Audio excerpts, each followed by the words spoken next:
오늘 우리에게 주신 하나님의 말씀은 시편 98편 1절에서 9절까지의 말씀입니다. 제가 가진 성경으로 구약 874면에 있습니다. 시편 98편 1절에서 9절까지의 말씀입니다.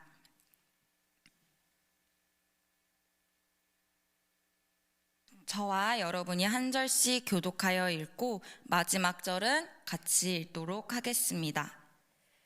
새 노래로 여호와께 찬송하라. 그는 기이한 일을 행하사 그의 오른손과 거룩한 팔로 자기를 위하여 구원을 베푸셨음이로다. 여호와께서 그의 구원을 알게 하시며 그의 공의를 문 나라의 목전에서 명백히 나타내셨도다. 그가 이스라엘의 집에 베푸신 인자와 성실을 기억하셨으므로 땅 끝까지 이르는 모든 것이 우리 하나님의 구원을 보았도다. 온 땅이여 여호와께 즐거이 소리칠지어다. 소리내어 즐겁게 노래하며 찬송할지어다.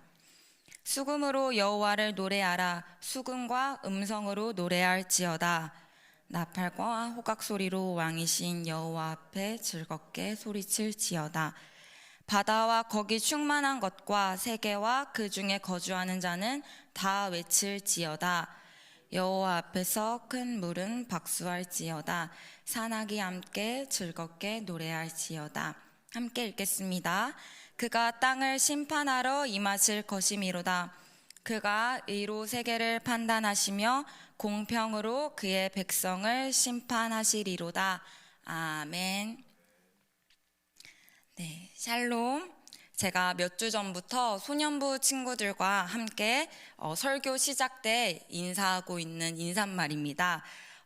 샬롬 인사함은 예배 설교 말씀을 통하여 우리 아이들의 마음 가운데 하나님 주시는 평안이 가득하기를 바라는 마음으로 샬롬 인사하고 있습니다. 오늘 이 자리에 계신 성도님들의 마음 가운데에도 하나님께서 주시는 평안이 가득하시기를 소망합니다. 아멘. 제가 중고등학교 시절에 또 청소년 시기에 친구들과의 관계가 참으로 중요한 때인데요. 제 시절에 인기가 많은 사람이 되는 기준에는 여러 가지가 있었습니다. 그 중에 한 가지는 많은 아이들이 볼 때에 예쁘고 잘생긴 사람, 또 한 가지는 공부를 특출나게 잘해서 시험을 잘 보고 수업 때 필기도 잘하는 사람, 또 흔히 잘 나간다고 이제 표현되어지는 선배들과 친한 사람들이 주로 인기가 많은 사람들의 조건이 되었던 것 같습니다. 많은 사람들이 모인 곳에서 중심이 된다는 것은 꽤나 기분이 좋은 일입니다. 많은 사람들이 자신을 따른다는 것은 사람들에게 자연스레 힘이 있고 그리고 함부로 대하지 못하는 사람이 되는 것이기 때문입니다. 앞서 제가 말씀드린 조건들의 공통점은 모두 눈에 보이는 드러나는 조건들이라는 것입니다. 저도 그 시기에는 그러한 조건들을 가져야만 좋은 것이라 생각했습니다. 학교에서나 교회에서나 관계를 맺을 때 외적인 조건이 하나쯤은 충족되어야 더 많은 사람들과 좋은 관계를 맺을 수 있으리라 생각을 했습니다. 지금은 그것이 아니라는 것을 알지만 사회를 살아가면서 저도 모르게 그러한 조건이 생기기도 하고 바뀌기도 하는 것 같습니다. 누구나 충족되어지기 원하는 나의 조건이 있을 것입니다. 사회에서 보여지는 그리고 내가 관계를 맺고 살아가는 이들에게 보여지는 것들 중 이것만큼은 놓칠 수 없는 있어야만 안정되고 만족감이 있는 조건이 있을 것입니다. 누군가에게는 직업, 누군가에게는 명예, 인기 혹은 돈, 나의 재산 등 저마다 다릅니다. 끊임없이 내가 가진 것을 놓치지 않으려고 하는 연약한 우리에게 하나님께서 독생자 예수님을 보내셔서 이루신 구원 사역이 어떠한 의미인지 오늘 말씀을 통해 살펴보고자 합니다. 오늘의 시편 본문에선 하나님께서 이루신 구원 사역, 또 예수님을 통하여 이루신 그 사역에 대한 의미가 내재되어 있습니다. 오늘 1절부터 9절까지의 말씀이 있었는데 세 부분으로 나뉘어집니다. 먼저 1절을 보면 새 노래로 여호와를 찬송하라고 나옵니다. 새 노래라 함은 하나님의 구원하심에 대한 찬양을 의미합니다. 1절부터 3절은 성전에서 예배하는 회중들에게 인도자가 새 노래로 찬송하자고 초대하고 있는 것입니다. 이스라엘 백성과 시내산에서 맺은 언약을 끝까지 인내와 사랑과 성실로 지켜내고 인도해내신 하나님의 구원을 찬양하고 있습니다. 4절에서 6절은 두 번째 부분인데요. 그 범위가 조금 더 확대됩니다. 4절은 온 땅이여 즐거이 소리칠지어다 라고 나오며 구원을 온 민족에게 허락하신 하나님을 찬송할 것을 말하고 있습니다. 그래서 두 번째 4절에서 6절까지의 부분은 온 땅의 민족들로 그 찬송의 범위가 확대되고 있습니다. 시편 22편 27절의 말씀에도 보면 땅의 모든 끝이 여호와를 기억하고 돌아오며 모든 나라의 모든 족속이 주의 앞에 예배하리니 라고 나오며 하나님의 구원의 범위는 한정되어 있는 것이 아닌 모든 사람들에게 향해 있음을 깨닫게 합니다. 그리고 세 번째 7절부터 9절은 하나님께서 지으신 만물로까지 새 노래로 찬송하자고 초대하고 있습니다. 또한 다시 이 땅에 오셔서 심판하실 주님을 분명히 나타내고 있습니다. 하나님께서는 구원을 특정 누군가에게로만 한정짓지 않으시고 예수 그리스도를 통해 누구나 예수님을 주로 시인하면 고백하면 받을 수 있는 선물로 구원을 허락하여 주셨습니다. 예수님의 오심은 죄로 인해 끊겼던 하나님과의 관계가 회복되었고 또한 우리에게 영원한 생명을 허락하여 주셨습니다. 우리의 마음은 한없이 연약하여 날마다 하나님을 붙들지 않으면 흔들리고 죄 가운데 빠지게 됩니다. 그러나 이 같은 우리를 홀로 내버려 두지 않으시고 예수님께서는 하늘에 오르실 때 성령님을 우리 가운데 보내셔서 인도받게 하셨습니다. 때로는 살아가며 도대체 주님이 언제 오시나 하염없는 기다림처럼 느껴지는 때도 있습니다. 많은 사람들의 특징이기도 한 빨리빨리 와는 반대되죠. 저는 충청도 사람인데 제 모교회에 특강을 하러 오시는 목사님들이 유머처럼 주로 하셨던 말씀이 있습니다. 시작 때 뭔가 호응이 잘 나오지 않으면은 아멘에 대한 이제 반응이 잘 아멘 나오지 않으면은 충청도 사람들은 말이 느리고 또 반응도 느려서 집에 가서야 말씀에 대한 아멘을 한다는 것이었습니다. 우리는 말 한마디도 바로 나오지 않으면 답답할 때가 있는데 주님께서 언제 오실지 모르는 기약 없는 이 기다림은 때로 막막함으로 다가오기도 합니다. 하지만 말씀에서 분명히 주님께서 다시 오실 것을 오늘 말씀 9절에도 약속하고 있으십니다. 하나님의 신실하심은 오늘도 우리를 위해 일하고 계시며 구원의 약속은 변하지 않으십니다. 약속이라는 것은 대부분 기한을 가지고 있습니다. 그리고 더불어 신뢰를 바탕으로 합니다. 남편이 저와 사귀게 되기 이전에 연락을 하면서 한 약속이 있습니다. 제가 두발 자전거를 타지 못하는데 한강에서 자전거를 가르쳐 주겠다 한 약속이었습니다. 그런데 저는 아직도 두발 자전거를 타지 못합니다. 남편의 그 약속은 아직 이루어지지 않았습니다. 그러나 저는 아직 그 약속이 언젠가는 이루어지리라 생각하고 있습니다. 그만큼의 관계에 신뢰가 있기 때문이겠지요. 삶이 막막하고 답답하다 느껴지면 곧바로의 해결책을 사람들은 원합니다. 당장 지금 무언가 눈에 보이는 해결책을 원합니다.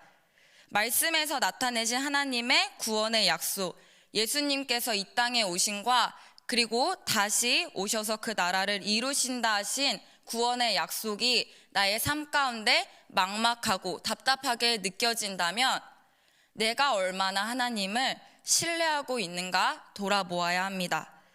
하나님께서 예수님을 통해 이루신 구원 사역은 우리가 이 땅 가운데서도 하나님의 나라의 소망을 품고 살아갈 수 있도록 하셨습니다.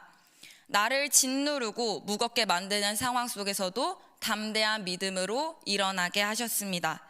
눈에 보이는 상황들에 좌지우지되고 원하는 조건들이 충족되기를 끝없이 갈망하는 우리 안에 이 세상을 바라보는 눈이 아닌 하나님 나라를 바라보며 소망을 얻고 위로를 얻을 수 있는 믿음의 눈을 열어주셨습니다. 이 땅에서의 삶이 끝이 아님을, 그렇기에 영원한 것을 꿈꾸며 살아갈 수 있는 소망을 주셨습니다. 요즘 세상이 참으로 각박하여 계산적이고 이기적으로 변해갈 수밖에 없는 세상이라 느껴집니다. 20년도에 코로나를 시작으로 나라는 사람에만 더욱 집중될 수밖에 없는 환경이 조성되었습니다. 알 수 없는 많은 사건과 사고들은 매일 반복되고 있으며 서로를 의심하고 사랑하지 못하게 만듭니다. 나를 지키는 것만이 어려움을 이기는 방법이라 여겨지게 만들고 있습니다. 하지만 그리스도인에게 있어서 진정한 승리는 내가 이루는 것이 아닌 하나님께서 이루시는 것입니다. 하나님께서 독생자 예수님을 보내심으로 이루신 그 구원이 오늘 우리의 승리가 되는 것입니다. 요한복음 16장 33절 말씀입니다. 이것을 너희에게 이르는 것은 너희로 내 안에서 평안을 누리게 하려 함이라. 세상에서는 너희가 환난을 당하나 담대하라. 내가 세상을 이기었노라. 아멘. 예수님께서는 십자가에서 죽으시고 부활하심으로 사망의 권세를 끊어내고 승리하셨습니다. 이 땅에 오셔서 가장 낮은 십자가를 지셨지만 그 십자가를 지심으로 하나님께서는 예수님의 이름을 모든 이름보다 가장 뛰어난 이름으로 높이시고 세워주셨습니다. 이 구원을 받은 자의 입술에는 항상 날마다 하나님을 찬양하는 입술의 고백이 있어야 합니다. 새 노래가 있어야 합니다.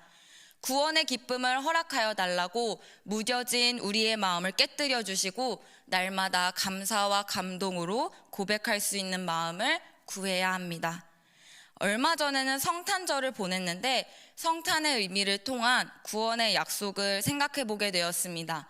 메리 크리스마스라고 많이 인사하지만 하루 그렇게 인사하고 끝나버리지 않고 매일 크리스마스가 되어 성탄의 의미를 되새길 수 있으면 좋겠습니다.